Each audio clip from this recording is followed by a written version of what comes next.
All right, welcome back to Cruise Control. My name's Eric, and today we talk about a brand new EV from Mazda, the MX-30. Let's talk about that right now. Welcome to Cruise Control. My name is Eric, and we're going to start looking at some new cars and used cars to find out what's the best option for you. Let's see what's up next.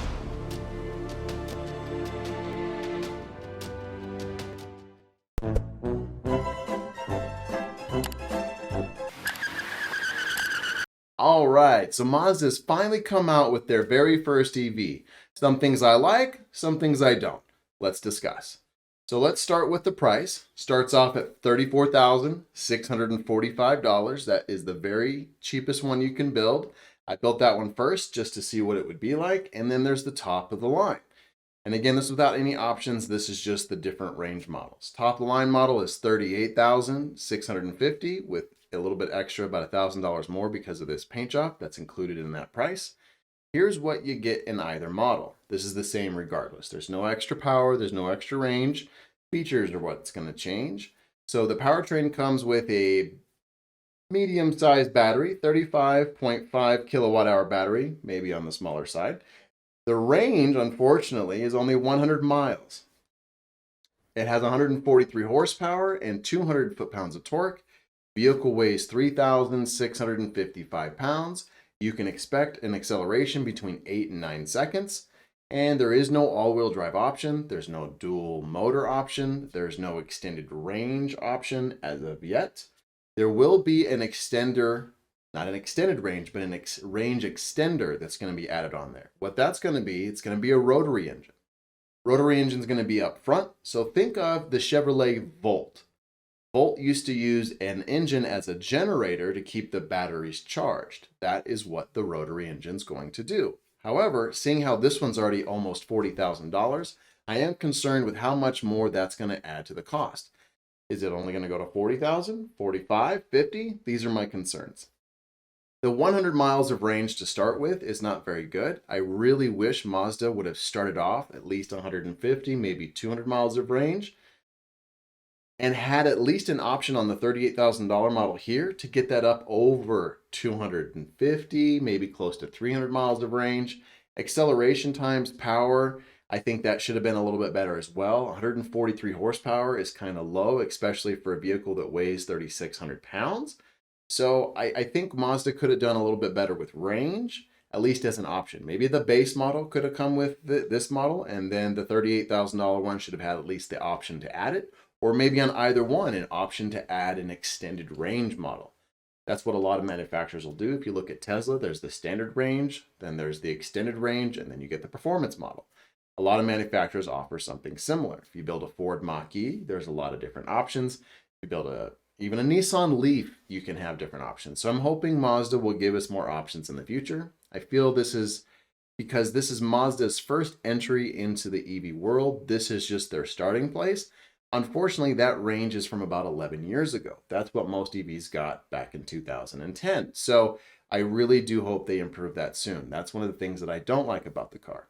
Some of the things I do like, it comes with a lot of features. I'm not going to go into them all, but let me give you some of them. Comes with the top of the range one, comes with a heated steering wheel, comes with heated seats. Heated seats is on either model, which is nice. Both models get a sunroof, so that's really cool. I like sunroofs. Both of them get a heads-up display, so that's kind of nice. Every single model gets the 8.8-inch screen that's going to be up on the dash. Unfortunately, it's not touchscreen, so I don't like that. All of them are going to get the same digital displays, the 7-inch digital display in the gauge cluster, plus another digital display for your climate control, so that's nice. Both of them have a very nice interior color choice options, and materials are really nice on the inside, with the exception of cork. I don't know why someone would use cork. That's not a very durable material where your cup holders are, and also where you grab your door handles to get out on the inside where you grab. That is made of cork as well. That's not a very long-lasting material, so I think that's a mistake. The rear seat space looks very tight. I'm guessing about 30 inches of legroom here. That doesn't look very big. However, I do like that the rear doors open. So even though it's a two-door look, at least it has the rear doors that open, not unlike the Mazda RX-8. So I do like some of the features that are going to be on here. They call this an SUV. However, I don't agree. It does not have all-wheel drive. It does not have really good ground clearance. It looks like a hatchback, so I'm going to call it a hatchback. It does have about 20 to 21 cubic feet of space in the back, so that part's nice. So you can put your stuff in there. You can fold those rear seats. Not all the way flat, but you can probably get about 40, 45 cubic feet of space back there as well. So at least it is versatile. I like that part of it. Looks okay. I wouldn't say it's the best looking Mazda in the lineup. I wouldn't say it's the worst looking car in the world, so it's somewhere in between. I think the interior looks nicer than the exterior for me. My biggest concerns are going to be the price, the range, and the power. And the fact that if I'm going to pay a lot for something like this, Mazda, since you're claiming to be the modern premium for the Japanese brand, right? You're trying to level up in premium, then don't offer me such low horsepower. I don't have an option to get a bigger horsepower rating. I don't have an option for a dual motor. I don't have an option for extended range. So if you're going to be premium, give me premium options. This does not seem to cut it for me. Or if you're going to give me 100 miles of range, then have the base price start under $30,000. I think something like this should have started at like maybe $27,000, $28,000 before the federal tax. I don't want to count on that. I'm talking about true price of the vehicle. Yes, there's a $7,500 tax rebate on either of these models right now, but I'm talking about true price. For what you get in range and power, I think this is a $27,000 to $28,000 vehicle. That's my opinion. The top of the line one here should have probably been the $34,000.